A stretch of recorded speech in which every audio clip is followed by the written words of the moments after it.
할렐루야. 아멘. 예배당에서 예배드리시는 분들과 동영상으로 예배드리시는 분들에게 말씀을 통해서 큰 은혜와 위로가 임하기를 주 예수님의 이름으로 축복합니다. 아멘. 하박국 3장은 하박국의 기도입니다. 하박국서의 결론이기도 합니다.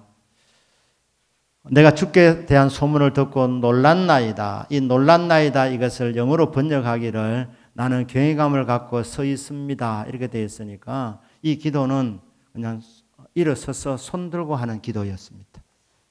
손 들고 드리는 예배였고 찬양이었습니다.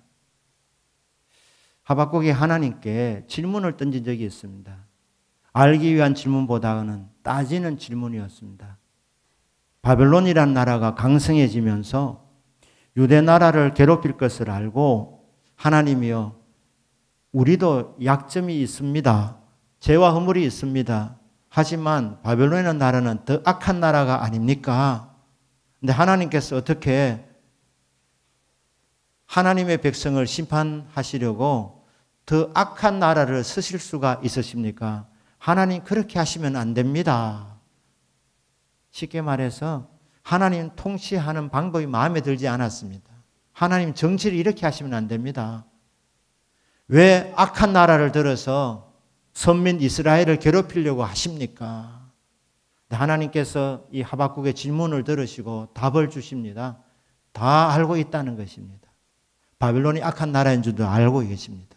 하지만 유대 나라를 내가 오랫동안 참았는데 심판해야 되겠다는 것입니다.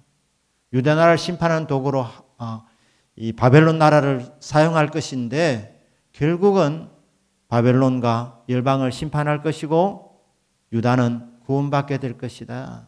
이게 하나님의 계획이었습니다. 이 하나님의 말씀을 듣고 하나님께 올려드리는 고백, 기도였습니다.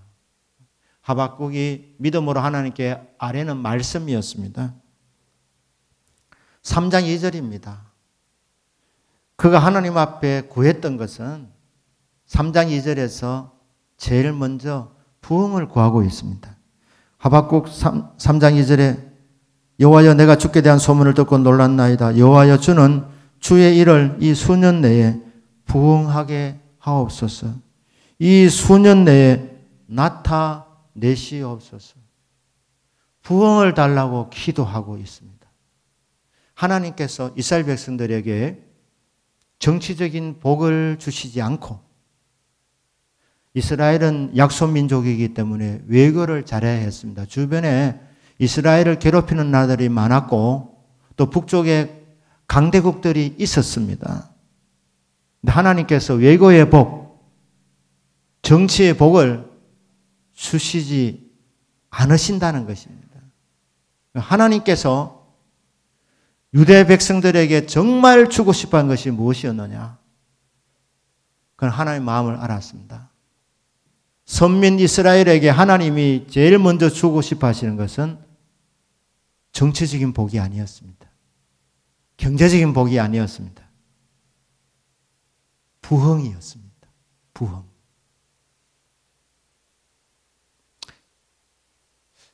여러분, 우리나라도 정치적인 문제도 많이 있습니다. 외교도 잘해야 됩니다.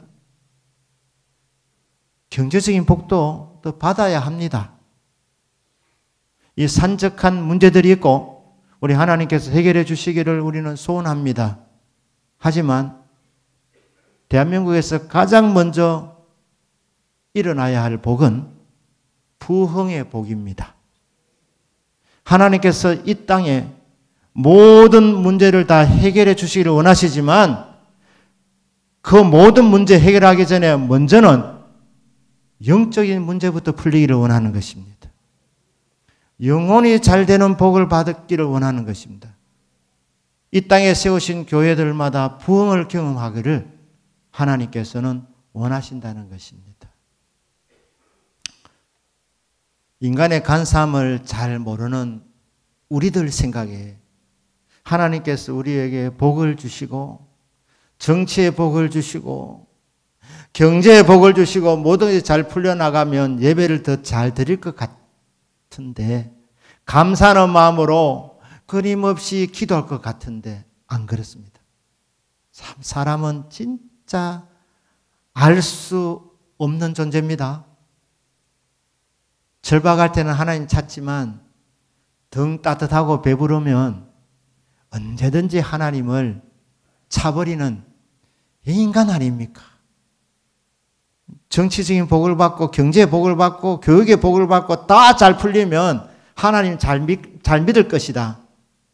천만의 말씀입니다. 하나님 속지 아니하십니다. 그러니까 그들이 얼마나 많이 기도했겠습니까? 바벨론이 유대를 공격하지 못하도록. 혹시 전쟁이 일어나도 유대가 승리하도록 얼마나 많은 기도했겠습니까? 그런데 하나님께서 결국 바벨론을 들어 쓰신다는 말씀하십니다.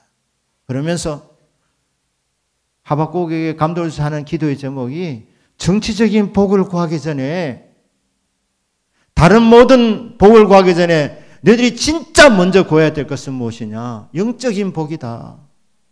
리바이벌. 리라는 말은 다시. 바이블. 다시 살아나라. 여러분, 회복의 첫 번째 단초는 영혼이 잘 되는 것입니다. 우리 대한민국이 받아야 할 여러 가지 복들이 있지만 제일 먼저 와야 될 복은 부흥의 복입니다.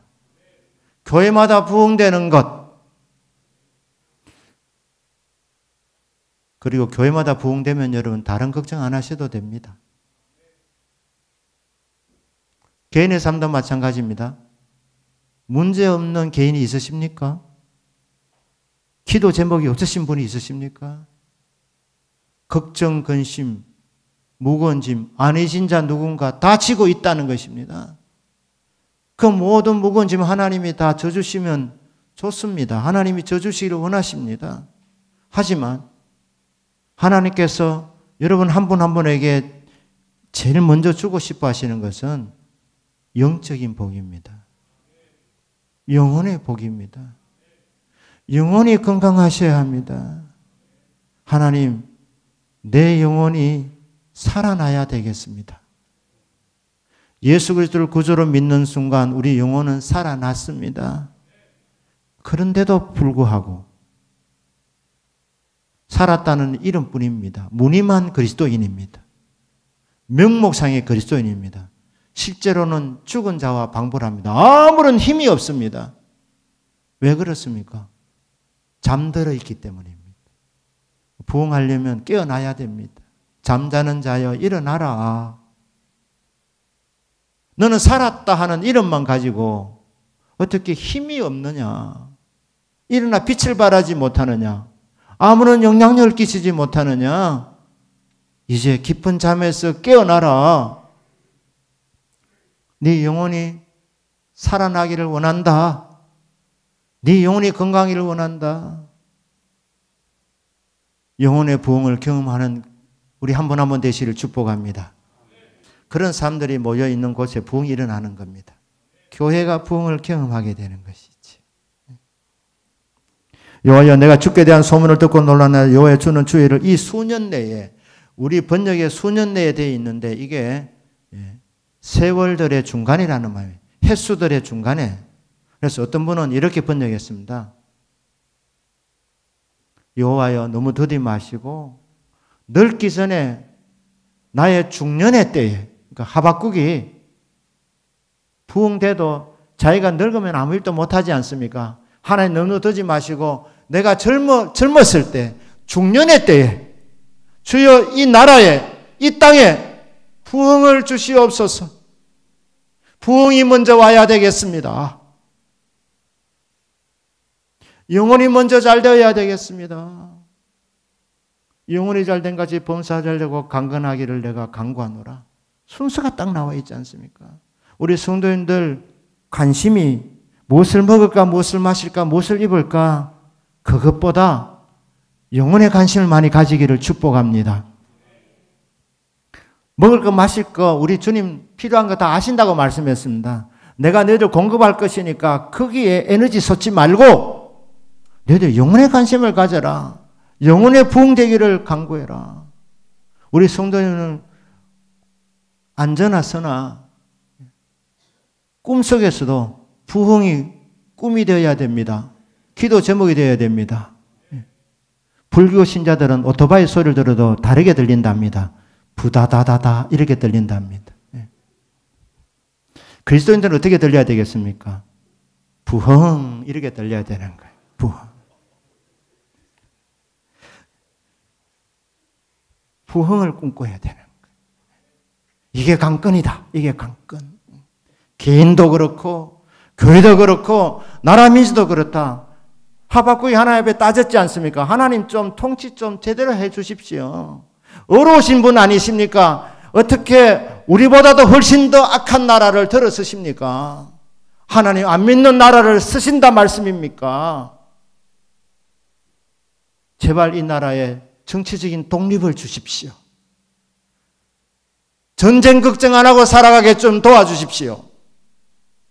그렇게 기도하고 따지는 하박국에게 하박국아 그것보다 먼저 와야 될 것이 부흥이다. 이 나라가 부흥되기를, 부흥이 속히 오기를 기도해라. 여러분, 부흥이 우리의 기도의 제목이 되고 우리의 소원이 되기를 주 예수님의 이름으로 축복합니다. 주님께서 이제 3절부터 보시면 이스라엘 백성들에게 강림하십니다. 하나님은 위대하신 분이십니다. 거룩하신 하나님이십니다. 이 거룩이라는 말은 구별된다는 뜻을 갖고 있습니다. 하나님 같은 분 없으십니다. 하나님 홀로 높으신 분이십니다. 거기에 사람을 집어넣으면 큰일 납니다. 비교 불가능입니다. 하나님이 강림하실 때 어떻게 하시느냐? 3절에 보시면 하나님이 대만에서부터 오시며 거룩한 자가 바란산에서부터 오시는도다. 여기 대만은 타이베이가 아니고 여기가 에돔의 한 지역을 가리킵니다. 에돔 땅입니다. 에돔 땅. 바란산은 시내산과 에돔 지역 중간에 있는 산입니다. 그러니까 여기 다 시내산과 연관이 있는 지역입니다. 하나님이 강림하실 때에 시내산에서 임하시던 모습과 똑같이 임한다는 것입니다. 하나님께서는 어제나 오늘이나 동일하신 분이십니다. 6절의 하반절에 보면 그의 행하심이 예로부터 그러하시도다. 주님이 행차하실 때에, 주님이 강림하실 때에 시내산에서 임하셨던 모습과 똑같이 하박국 시대 때도 주님이 오실 때 똑같이 오신다는, 똑같은 모습으로 오신다는 것입니다. 오실 때 어떤 일이 일어납니까? 3절 하반절에 보면 그의 영광이 하늘을 덮었고, 하나님은 영광의 하나님이십니다.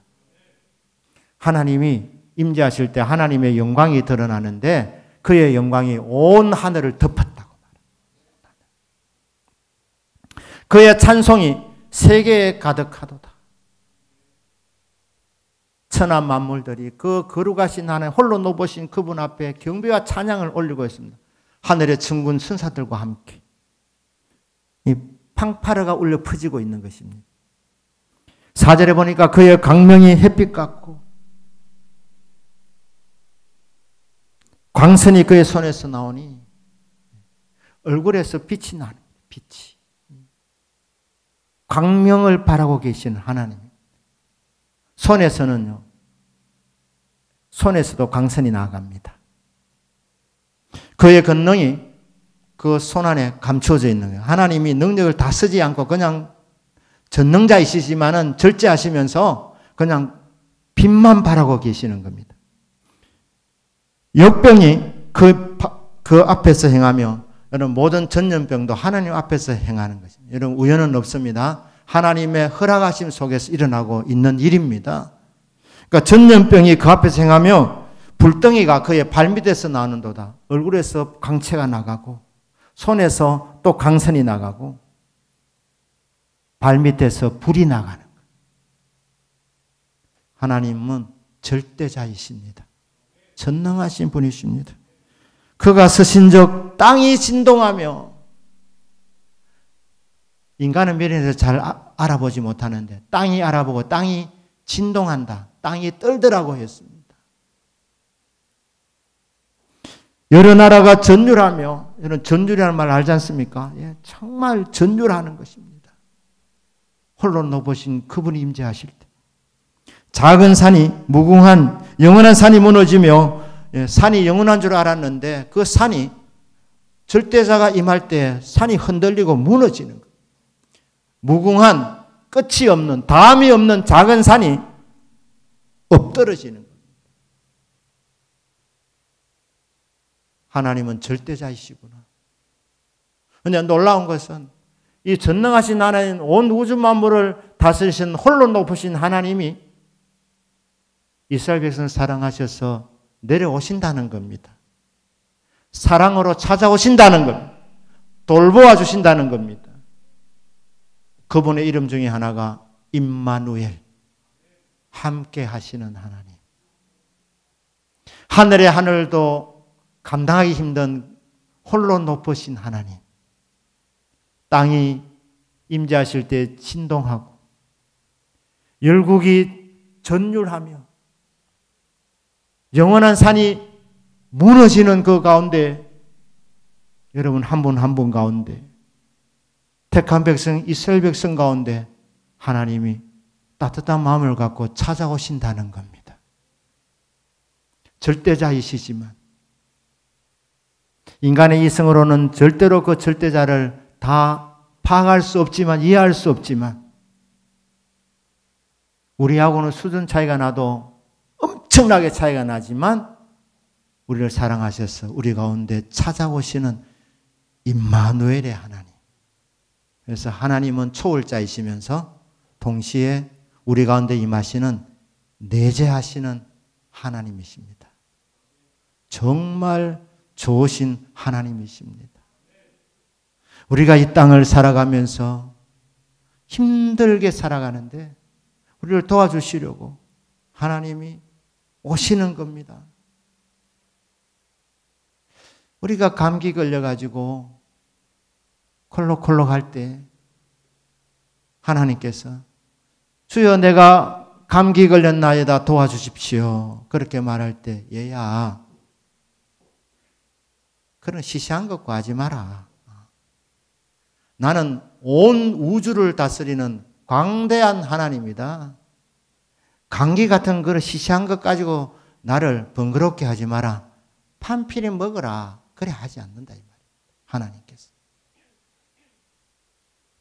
우리에게는 그게 절박한 문제이기 때문에 하나님 보실 때는 사실 시시할 수도 있지만 우리를 너무너무 사랑하셔서 여러분 자녀가 감기 걸렸을 때 감기 걸렸다고 뭐 감기 그런 거야 이겨내라 이래 하지 않습니까? 사랑하기 때문에 똑같습니다. 하나님 너무너무 사랑하시기 때문에 남들이 볼 때는 시시한 것 같이 보이는 일도 아니 온 땅에 주신 하나님 보실 때 우주의 통치자이신 하나님 눈에 보실 때는 진짜 아무것도 아닌 것 같지만 하나님께서는 그것도 귀하게 보시고 왜? 사랑하기 때문에 다가오셔서 도와주시는 하나님.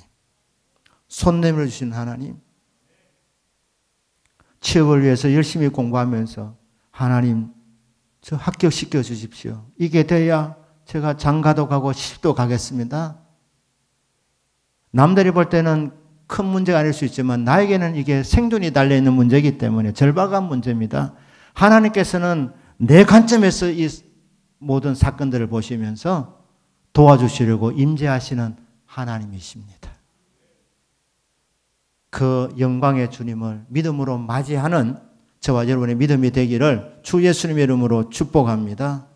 하나님 오셔서 우리 인생들이 주시는 가장 큰 복이 무엇입니까?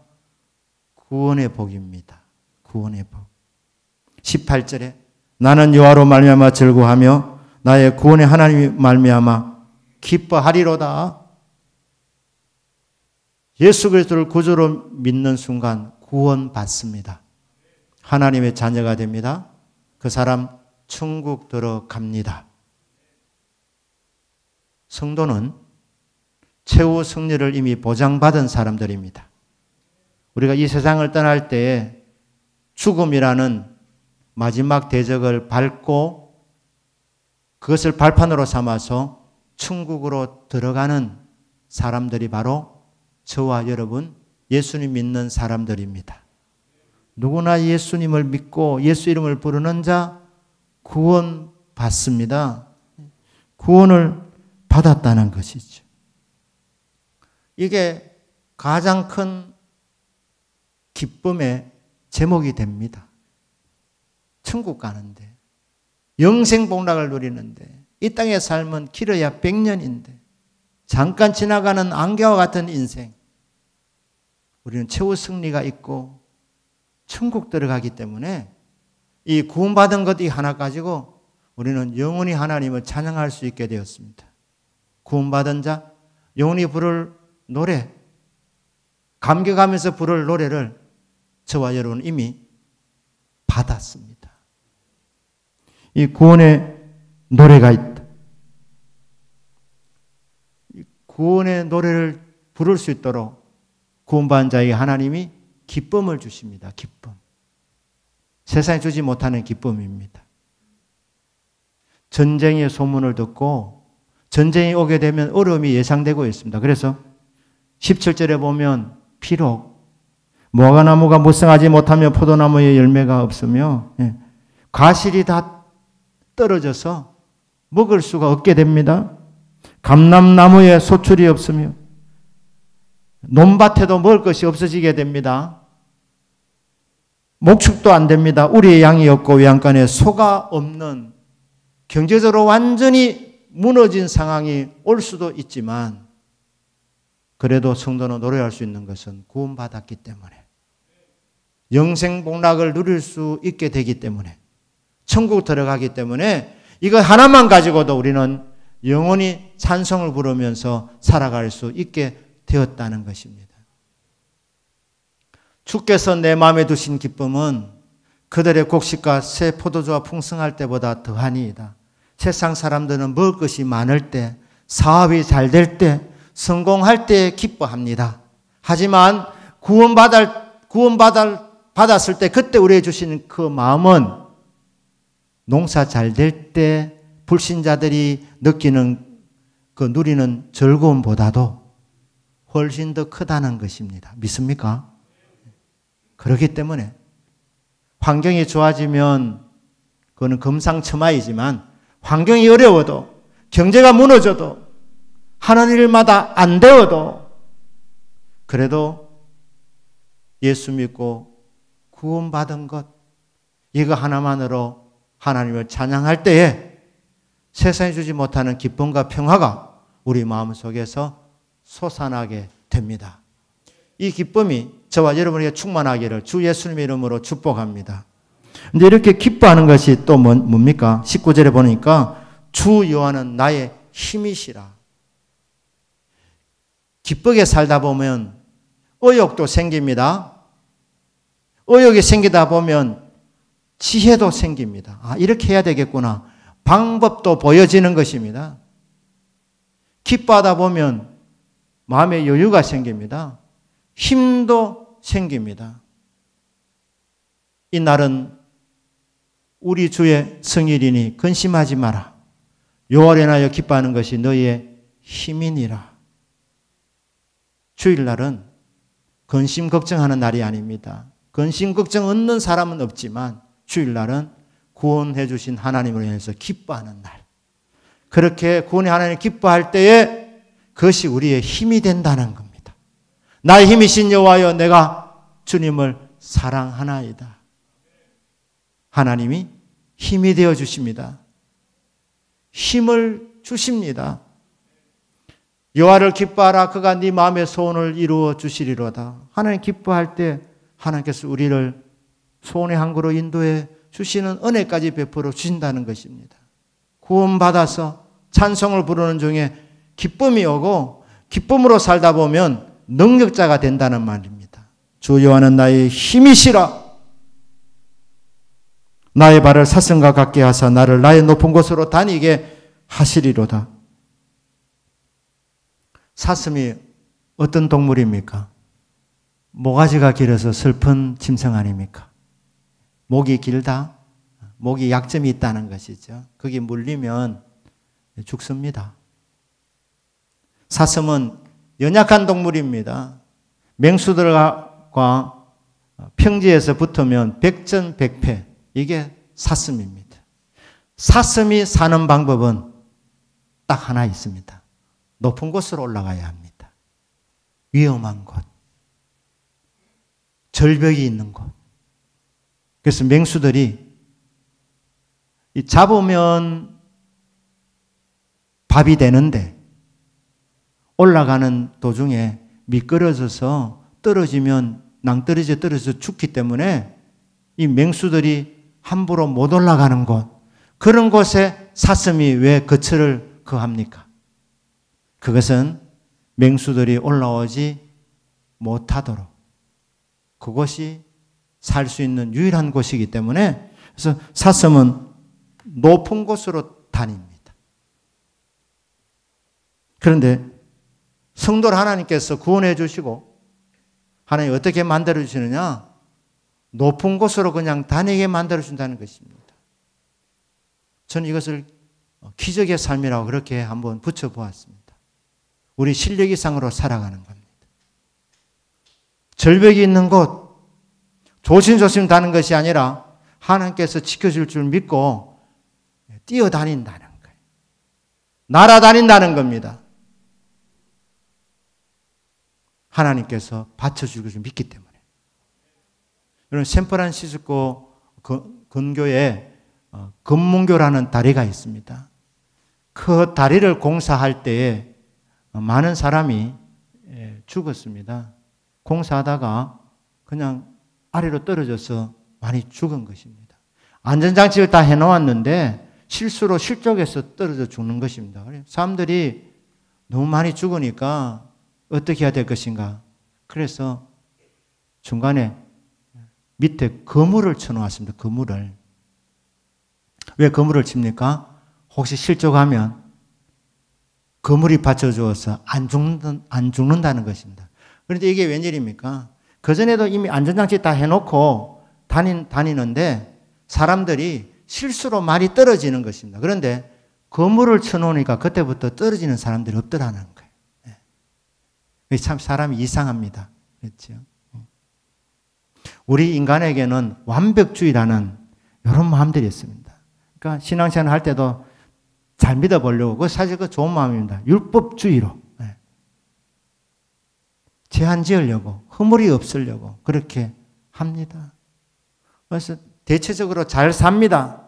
그런데 한 99%는 되는데 안 되는 1% 있으면 99% 됐으면 잘 된 거 아닙니까? 그런데 그 1% 때문에 신경이 쓰이는 것이 바로 우리 인간들입니다.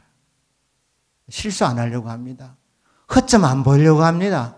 여러분, 그냥 실수를 숨기려 하지 마시고 그냥 담대하시기를 주님 이름으로 축복합니다. 나는 완벽하지 않는 사람입니다. 저는 실수도 많은 인생입니다. 그래서 실수를 저지를 마음을 가지시면 오히려 실수가 적습니다. 이상합니다. 완벽해지려고 하면 계속 실수하는 겁니다. 하나님께서 이 아셀 지파를 축복하면서 이스라엘 전체를 하는 말씀입니다. 이스라엘아, 너희들은 행복한 자로다. 여호와의 구원을 너같이 얻은 백성이 누구냐? 영원하신 팔이 네 아래에 있도다. 하나님께서 우리를 사랑하셔서 우리 가운데 임재하여 주셔서 성도님들의 전후 좌우를 덮어주고 계십니다.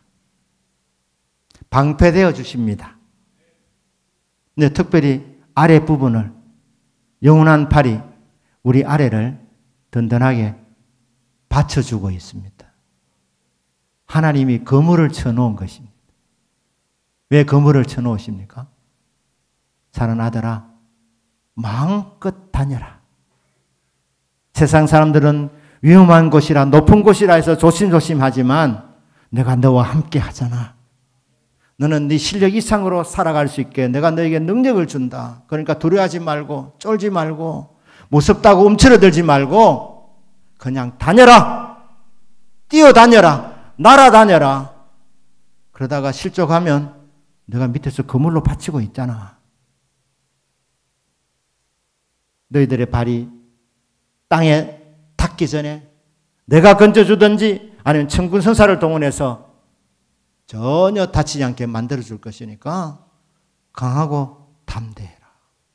자, 여러분, 우리 인생길에 하나님이 우리 밑에 거물되어 주셔서 그 영원하신 팔이 우리 아래에 있음을 믿으시기를 주님 이름으로 축복합니다. 그래서 실수하지 않도록, 실족하지 않도록 받쳐주시는 하나님 주시는 힘을 공급받아서 높은 곳을 날아다니면서 하나님 주신 꿈과 비전을 이루어드리는 저와 여러분 남은 생에 되기를 주 예수님의 이름으로 축복합니다. 이 모든 일이 이루어지도록 하나님 하시는 일이 무엇입니까? 하박국 3장 1절에서 19절의 핵심 부분은 주님의 임재라고 그렇게 저는 봅니다. 전능자, 절대자, 우리를 사랑하셔서 우리를 도우시려고 우리 가운데 찾아 내려오시는 하나님이시다. 그 하나님을 인정해라. 그 하나님을 무서워만 하지 마라. 우리의 연약함을 아시고 너는 왜 그래 약하냐? 두려워하지 마라. 말씀하시면서 찾아오셔서 어루만져 주시고 눈에 눈물 닦아 주시며 치유와 회복을 이루어주시는 그 하나님의 사랑을 믿고 주여 문제 많은 나, 냄새 나는 나, 허물이 많은 나 이토록 사랑하십니까? 주여 마음을 내어드리오니 주여 내 마음 가운데 임하소서. 내 마음을 주님의 거처로 삼아 주시옵소서. 주님이 오시면 다 된 겁니다. 왜냐하면 그분은 전능자이시기 때문에. 우리 교회 가운데 주님 임하여 주십시오. 평범한 사람들이 모여 있습니다. 연약한 존재들이 모여 있습니다. 짐승으로 치면 사슴 같은 존재들입니다. 무력한 존재들입니다. 하지만 주님 오셔서 힘이 되어주시고 주님이 아래에 거물 되어주셔서 높은 곳을 자유롭게 다닐 수 있는 기적의 삶을 살게 하여 주옵소서. 주님이 우리 가운데 임재하여 주십니다. 그것을 인정하시고 오시는 주님을 환영하고 맞이해서 임마누엘 우리 함께 하시는 주님과 동행하는 저와 여러분의 남은 생애 되시기를 주 예수님의 이름으로 축복합니다. 아멘. 기도합니다.